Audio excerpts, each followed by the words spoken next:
This is Medi-Watch. It's an app web app we designed for people who would be staying in the ER. It has multiple aspects we'll be going through, but originally, uh, as it starts, you'll get into the ER, talk to a nurse, give her your information, and she'll be putting you in the system in the back. And then you can go on your own on the Medi-Watch and just type in your name. So let's say my name was Yasin, just for an example. I'll be able to put in my name and then get redirected to the queue of people waiting. So these are all organized by emergency level. So you can only see people in your emergency level. So you won't get frustrated by, let's say, a person that has a more pressing emergency, but that would be just behind you in the queue, just jumping ahead of you.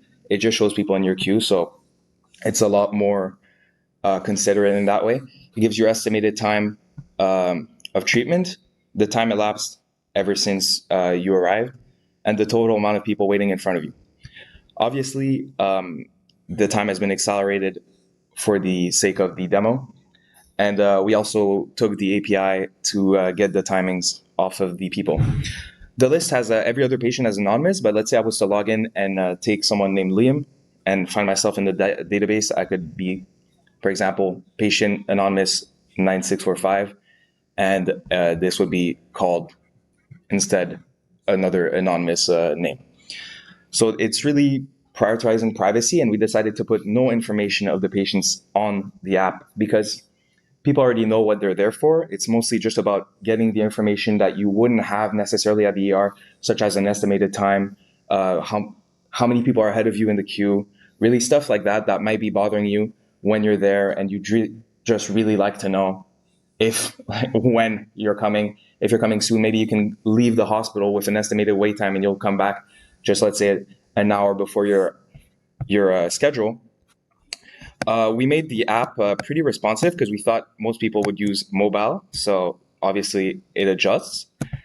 And we were like, this is great, but in itself, when you're in VR, you might know that there's a lot of what amount of time is ahead of you, but you'll still get bored. So we decided to add a few games. So this game generates fun facts of numbers. So we just thought entertaining. So like 157 is the elevation in meters of Atalanti Island in the North European Gulf of the Aegean Sea. Just random facts like that of any number in the world. You'll just get randomly generated fun facts we thought would be interesting. We also added Wordle, the famous game that's been really popular recently. And we thought, this is Wordle, but you could add more games, and you could also, maybe do a rotation of games. It's a fully functional Wordle, and it follows a Wordle API, so it really can generate an infinite amount of games. We thought this was great, but this only solved the entertainment aspect. There was also a lot of people who feel stress and anxiety being in the ER.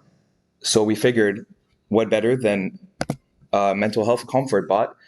It uses the OpenAI model. So we trained it to just be not give any medical advice. It just really gives tips and tricks on how to deal with your mental health.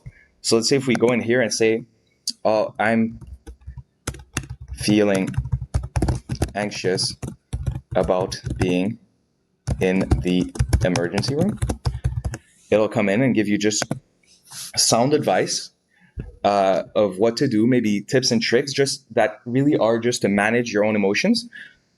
So exactly, it'll just bring you take slow, deep breaths, inhale, focus on the present moment, practice grounding techniques, stuff like that. You can ask him about, how to deal with my stress,